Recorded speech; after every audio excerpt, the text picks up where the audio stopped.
we divide 492 by 5 in long division method. 5 times 9 is 45. On subtracting we get 4. So now we put down these 2 and it is 42. 5 times 8 is 40.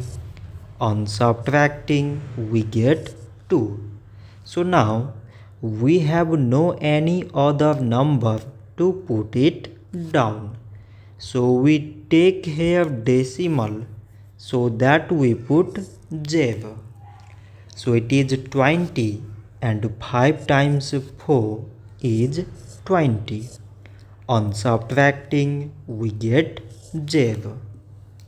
So 492 divided by 5 is 98.4.